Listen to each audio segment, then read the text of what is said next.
So earlier we talked about building great relationships and how it relates to creating meaning in your life and how a lot of people define meaning through relationships. Well, today we're going to talk about one of the ideas that are one of the things that holds people back in general, and that's their environment. So it's related to relationships because usually you're in an environment with other people, but we want to talk about what you can do in order to create that support network, to create that sense of connection and that sense of feeling free to go about what you got to do or doing what you got to do in your environment in order to succeed. Welcome to the Meaningful Revolution podcast, where we talk about people's passions and hope to inspire you to your own. We also answer the question, what if you could just add 1% more meaning to your life every day for the next year? So join us on this Meaningful Revolution. I'm your host, Sean Butner, Certified High Performance Coach, and we have a really great episode for you today, so let's get into it. Hey, welcome back to the Meaningful Revolution podcast. I'm your host, Sean Butner again, and this is the podcast where we share ideas to inspire you to put your goodness and creativity out in the world, and we try to answer the question, what would happen if you added just 1% more meaning to your day every day for the next year? Because we believe that if you can add that meaning, you can amplify the good that you're doing.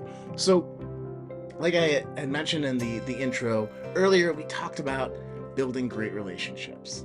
And it's such an important topic in this area of creating meaning and adding meaning to your day every day, just a little bit, because, it's relationships that help support us when we don't feel confident in ourselves, or it's relationships that help us shape and control the environment around us, because that's the role of governments. That's the goal of corporations in a lot of ways. It's to create a culture, to create a structure that we can operate in and in society too, to kind of streamline our productivity, our goals, and amplify our dreams. So, great environments will help support you, will help mentor you, will help guide you, will help protect you from particular negative impacts. Bad relation or environments will hold you back, will mess you up, will cause extra red tape. And so we need to kind of think of, what type of environments we have in our lives, right? So we have our work environments generally, we have our community environment, we have, our personal relationships environment. So maybe our home, it might be our community. There's so many different ways and angles we can take a look at it. Those tend to be the major ones. And so, when we struggle, right? And maybe you've felt this way in your life, maybe not, but if you've ever had a situation where you didn't feel supported in a big dream or a goal or an ambition you had, you shared with your wife that you wanted to start this cool business and she laughed at you or said, hey, you're going to ruin us financially. You shared a dream with a friend and they made fun of you for it, these types of things. Or maybe, you just weren't clear on how you could advance or climb to higher levels of success because you didn't have an example, right? So we'll talk a little bit about that later here. But, if you're around people that are not entrepreneurs, of course, they're not going to be able to help support you or encourage you or give you confidence on how to succeed as an entrepreneur yourself, right? You need to get around other business owners in that particular case. Or if you want to be a better, software engineer, you got to get around people that are better software engineers, and you will naturally, learn from them and become better in that regard. So maybe you've felt that, certain people don't respect your ambitions for more, right? So, again, they don't support your dream, but, there's also they call it the tall poppy syndrome, I think in Australia, maybe England too. But, who are you to want to do better than your family to do better than the community you came from, you know. And that could be a really tough thing if you are an economically depressed part of the states or the world, and you're like, hey, I'm going to start some businesses, I'm going to, try to, make it, get rich, have greater abundance, and you have your friends and family like, who are you to do this, right? And that can really mess with your head and prevent you from taking action, and prevent the environment is fighting against your ambition or that ability to access more, or consequently too, like maybe, you know you don't have an environment that has a lot of great mentors or people that have been down the path for you, right? And I think this is one of the great things about public school is, mixing and matching all sorts of people from all separate walks of life. You can meet people that might not be part of your neighborhood or your socioeconomic group or status level, whatever that is. And it can really help you have different models for how you could be in the world. But, mentors or, those types of relationships can be really, really important in advancing and being successful and achieving the things that you dream about. And then finally, maybe you just feel out of control of what happens to your job or your livelihood or investments or quality of life, or the list can go on and on and on. But, you know, um, sometimes when we're not in a stable or certain environment, we feel like we're at the whims of the world. And that can be scary, that can be frustrating.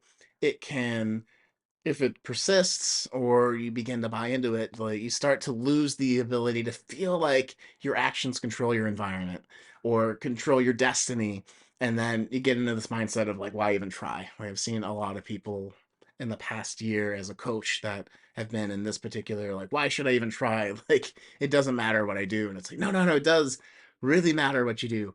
Um, and being defeated in that way is not going to change, right? And that kind of angle and truth shifts them. But that's kind of what we're talking about in environment in a couple of different contexts. So, maybe, I know many folks have felt this way that I've encountered, like I said, the last year or two.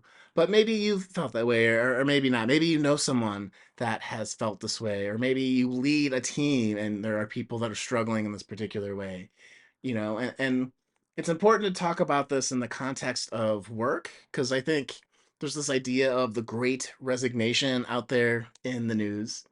And Google it if you haven't heard about it yet. And we've talked about it a bit on the podcast, but um, I think it's describing a phenomenon of people that are leaving bad jobs or bad environments for better work environments, right? So it's the person who used to work at a clerk at the grocery store and is now working at an Amazon warehouse because they have doubles the pay and they have stable hours where they're going in 9 to 5 or whatever it is, versus kind of having the schedule shift on them all kind of crazy, right? So it's really caused a movement in that particular space. It could also, you know, be people that are giving up on areas, right? There's been a lot of things here in the Bay Area about a lot of tech moving to Florida, or a lot of people moving across the country to certain areas, because they don't like certain social things that are going on. That, and I'm not here to say one way or the other, one way is great or not, but these types of stories, I think you're going to notice a lot more out in the world.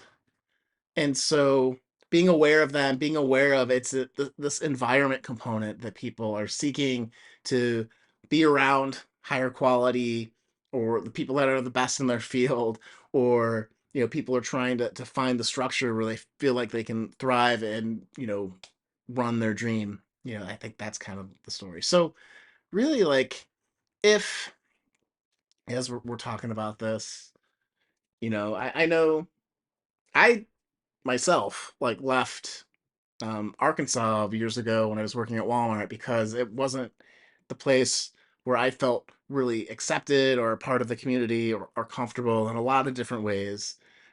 And so, I worked at Walmart for 5 years in software, met a lot of really great and wonderful people. And so it's not that the place was, it wasn't the people that really kind of messed me up. There were certain people that I didn't jive with or didn't have the same values with, and that's fine. You're going to meet those people everywhere. It just seemed a little disproportionate there. And so after a while, I felt like I was losing myself, right? I didn't have that strong social support and I didn't know where to find those folks, right?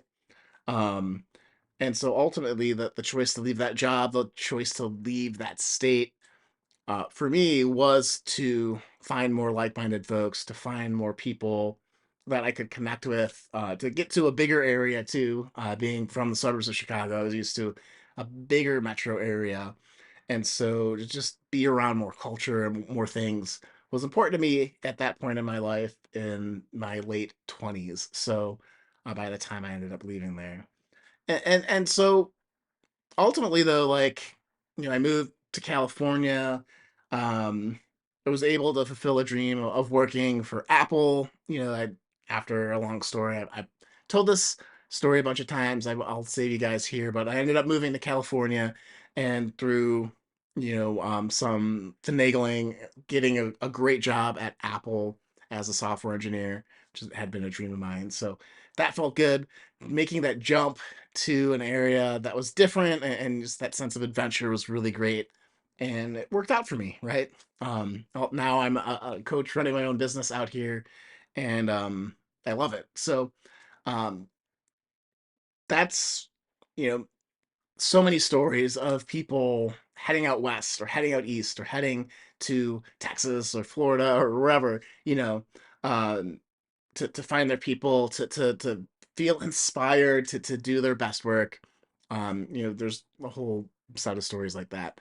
So if so what do you do? I guess here's the question: like, what do you do if you feel stuck in an environment that's not helping you grow, helping you advance, helping you feel supported? I got 4 ideas for you today, guys, on the Meaningful Revolution podcast. So the first thing is to just remember that you do have agency, right? So if you are feeling like, I was hinting at before that people feel like they don't have control of their life, like you have a lot more control than you think. You could make a crazy decision, and not that you should, right? You want to make sure there's a lot of factors that go in that make any type of big decision really great for folks. But you could decide tomorrow to be like, I'm done with this job. I'm gonna do. I'm gonna go to culinary school and learn how to be a chef because that's what I really want to do. And you could go do that, right? And there are ramifications. There are things you should probably consider. Um, the cost of culinary school in this particular instance, like, do you have any family responsibilities? That those kind of things. And you can, if you have, you're like, oh, I have family I have to take care of, right? That's just a numbers problem, right? How much money do you have in the bank before you can make the jump to culinary school? You know, um, so you can kind of brainstorm. But that's getting into the what can I do, and going into that chain of what needs to happen and what order in order to make a smart choice for myself and my family that's responsible.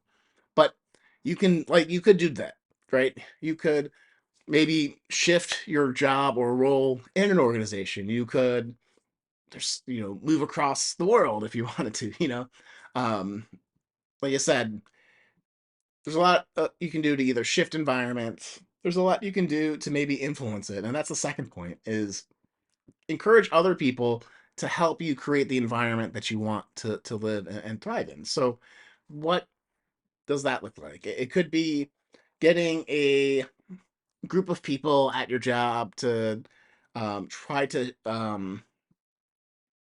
just shape the rules so that the way that you guys split sales are more fair or different or more aligned with a company value, or creating a company value and culture. Or so it's like the leadership of shaping the culture of around you. It could be, you know having weekly standing meetings with your family where You're like, okay, like, how can we live better together in our house? you know, and that open question of getting people on board, trying to define like what would better look like. You know, what are some actionable things that we can actually do to help support that and shaping of our environment or family culture or organization or whatever can really, help you feel like, you have a little bit more control over the environment and help everyone buy into that idea that it's something that we can improve upon.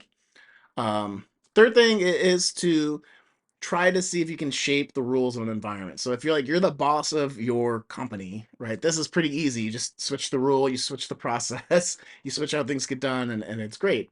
If you're someone that is working for someone else, that might be a little bit trickier, but leveraging your persuasion skills, saying like the company will perform at 100 times better if we do it this way, or however that conversation goes for you, can be super impactful and really help you reach that next level.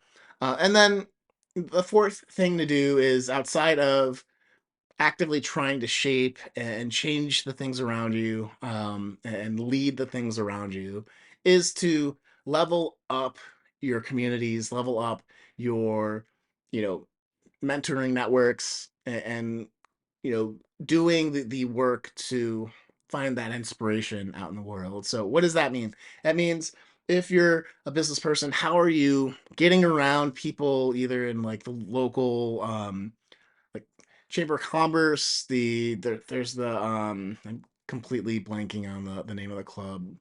Like um like there's business clubs run by your organization and or creating and knowing all of the businesses or all the people in your space or knowing who the top programmer, who the top doctors, who the top lawyer is in your field and trying, getting in front of them or studying them or, so there's a component of trying to figure out what other people are doing, but also building a community where you can feel like you're participating, that you're part of something and that you're helping each other move forward, right? You're cheering each other on when there's failures, you're learning from each other when there's successes. You have the sense of um, your people, right? And I think that can be a very, very powerful way to leverage your environment or to level it up, right? Because also sometimes the people that you grew up with have this idea of who you were in high school or how you were the last 20, 30 years.